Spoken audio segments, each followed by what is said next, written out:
Halo guys, selamat datang lagi dan mari kita langsung membahas tentang Denjaka, Detasemen Jala Mangkara.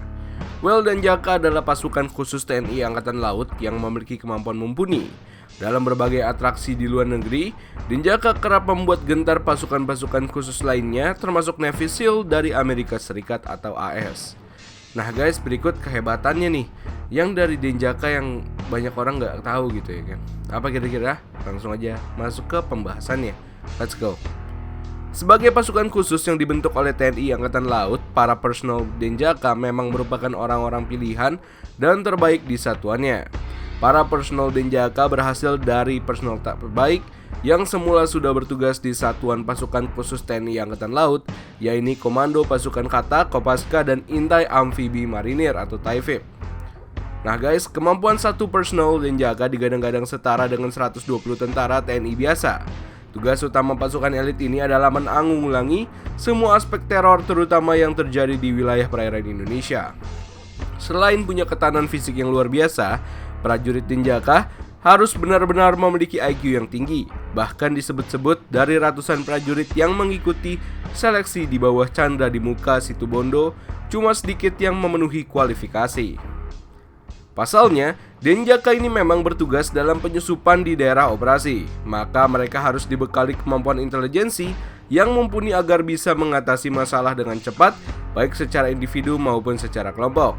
Saat proses pendidikan pun, calon anggota Denjaka hanya mendapatkan teori di dalam kelas 20%. Sisanya, calon prajurit Denjaka akan berlatih langsung di dalam hutan, laut, dan udara. Saat berlatih di laut, calon prajurit Denjaka ini harus bisa mengatasi terpan ombak yang biasanya menghanyutkan para nelayan dalam kondisi kaki dan tangan terikat. Latihannya bisa dilakukan di Laut Banyuwangi. Mereka harus bertahan sekaligus menyelamatkan diri sendiri dan anggota lainnya.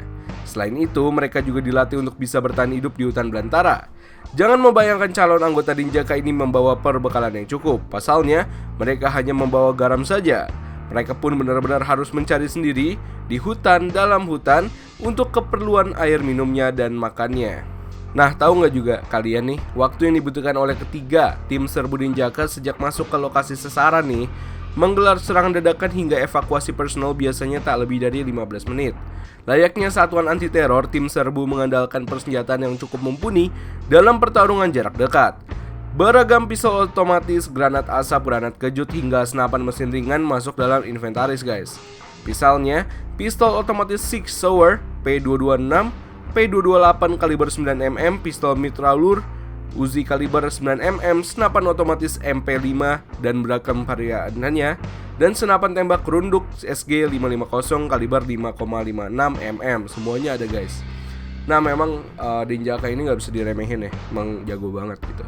Dan guys, thank you udah nonton dan sampai jumpa di video berikutnya. Dadah, jangan lupa like dan subscribe di bawah, oke? Bye, salam komando.